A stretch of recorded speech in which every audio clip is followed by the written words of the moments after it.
जिसके भी हृदय में जो मनोरथ हो, रात्रि में बैठ करके गोपी गीत पाठ करना, आपको अच्छे परिणाम मिलेंगे। जिस मनोरथ को लेकर के आप पाठ करेंगे, भगवान आपके मनोरथ को पूर्ण करेंगे। संकल्पित होकर के बैठना आसन पे और गोपी गीत का पाठ करना। जिसको जो चाहिए होगा वो देगा मेरा गोविंद। आज गोपियों ने रो करके ये गीत गाया। भगवान कहीं गए थोड़ी थे, वही तो गोपियों के बीच में ही थे, अंतर ध्यान हुए थे, दिख नहीं रहे थे, भगवान तो वही थे। इसी प्रकार से इस संसार में हम लोगों को कहीं भगवान दिखेगा नहीं इन चर्म चक्षुओं से, है तो यही अरि व्यापक सर्वत्र समान। लेकिन भगवान मिलता कैसे है? प्रेम ते प्रगट ओही में जान। भगवान प्रेम जब तुम दिखाओगे, अपने हृदय में प्रेम का वृक्ष लगाओगे, तब भगवान आपको मिलेगा। प्यारे, आभास होने लगता है। भगवान प्रकट हो गए, बोले गोपियों क्या हुआ? भगवान जैसे ही आए तो गोपियां हाथ जोड़ करके भगवान को प्रणाम करती हैं। बोले प्रभु मुझे क्षमा करना, मुझे अहंकार हो गया था, अभिमान हो गया था। प्यारे, जिसको अभिमान होता है, अहंकार होता है, मिली हुई चीज हाथों से चली जाती है। इसलिए कभी अहंकार मत करना। भगवान ने कहा गोपियों अब अहंकार मत करना। गोपियों ने कहा बोले प्रभु हम नहीं करेंगे अहंकार। भगवान ने कहा तो बोले चलो अब तुम लोग सुधर गई हो, क्योंकि अभिमान होने लगा था ना। अब तुम लोगों ने संकल्प ले लिया कि हम अभिमान नहीं करेंगे, तो फिर चलो अब हम महाराज का आयोजन करते हैं। भगवान ने महाराज का आयोजन आरंभ किया और चारों तरफ देवी देवताओं के यहाँ निमंत्रण पहुंच गया। चलो भैया, भगवान के महाराज में सम्मिलित होने के लिए चलना है। और यह निमंत्रण पार्वती मैया के यहाँ भी पहुंचा। पार्वती के यहाँ जैसे निमंत्रण पहुंचा, सो आज पार्वती क्या करती हैं कि अपने श्रृंगार कक्ष में बैठ करके सुंदर श्रृंगार कर रही हैं। भोले बाबा ने देखा कहीं पार्वती दिख ना रही। ए देवी, पार्वती ने कहा क्या है प्रभु?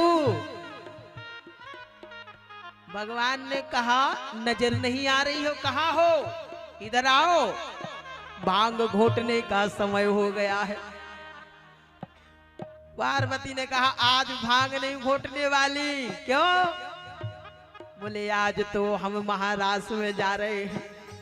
जैसे ही सुना भोले बाबा ने महाराज, पार्वती को देखा जाग करके, हाय राम तू इतनी बंठन करके कहा जा रही है महाराज में?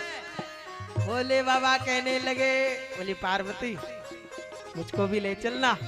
पार्वती ने कहा पुरुष का प्रवेश वर्जित है। और बोले आप इतने बड़े बाबा, बड़ी बड़ी जटाएं, बड़ी बड़ी दाढ़ी, ये काला विषधारी नाग, अरे आप जाएंगे कोई गोपी डर जाएगी। भगवान भोले बाबा कहने लगे, बोले पार्वती ले चलना।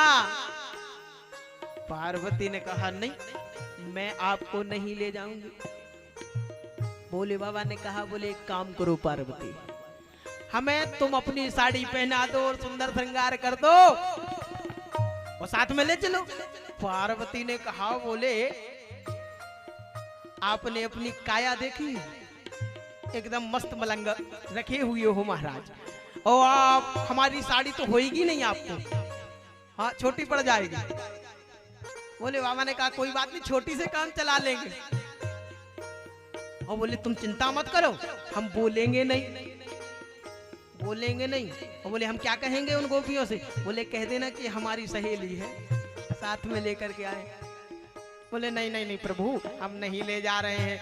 वो हंसी करेंगी गोपियां कि किसको लेकर के आ गए, क्योंकि बाद में राज तो खुल ही जाएगा, क्योंकि जब नृत्य होगा और आप पर रहा नहीं जाएगा, आप तो तांडव अवश्य करेंगे। तो बोले प्रभु हम नहीं ले जाएंगे। और यहाँ पार्वती चली गई। पार्वती तो चली गई।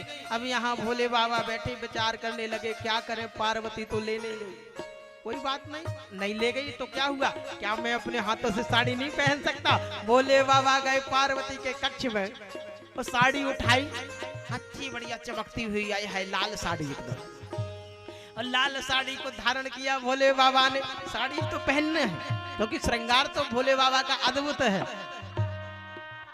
वो तो महाराज प्राकृतिक श्रृंगार है भोले बाबा का। भोले बाबा ने साड़ी पहनी। अब कभी साड़ी पहनी हो तो पहनना आवे, बागामर पहनने वाले बाबा और साड़ी पहन ली।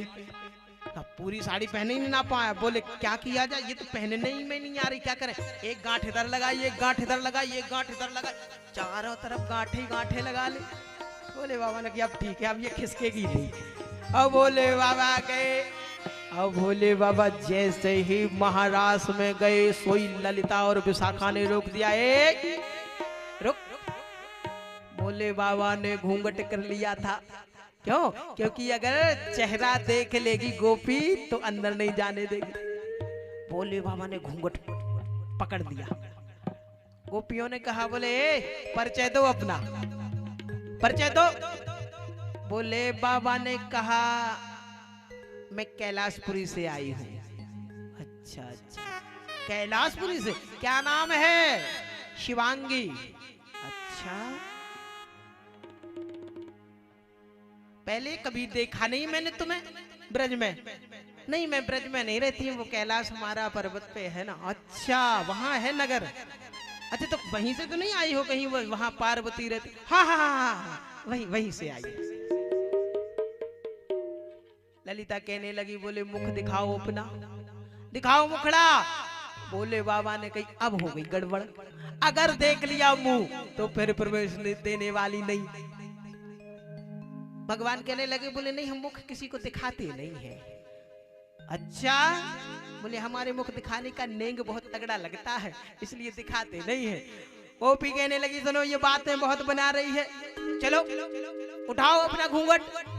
भगवान ने जोर से पकड़ दिया कि अब तो ये उठाई के ही रहेंगे, तो भोले बाबा ने यहाँ से पकड़ा और गोपियों ने उठाने का प्रयास किया ऊपर, और भोले बाबा नीचे। तो इधर से तो उठा नहीं, लेकिन इधर से पूरा खिसक करके आ गया। और जैसे ही बड़ी बड़ी जटाएं देखी ललिता ने, ए प्रभु देखो ये कौन आ गया। भगवान ने देखा कि द्वार पर कुछ माजरा गड़बड़ है। भगवान दौड़े दौड़े आए, क्या हुआ, कौन है? भगवान ने जैसे ही भोले बाबा को देखा, ओ हो ये तो रासेश्वर भगवान है हमारे। आइए, गोपेश्वर भगवान है यह। वृंदावन में कभी जाओ ना तो गोपेश्वर भगवान का मंदिर है, वहां दर्शन करके आना। गोपेश्वर भगवान है, अरे इनके बिना तो महाराज अधूरा है। आइए महाराज आपका स्वागत है। और भोले बाबा महाराज में सम्मिलित हो गए। आइए हम भी यहाँ बैठे रहेंगे शरीर से, लेकिन मन से चलेंगे भगवान के महाराज में। बोले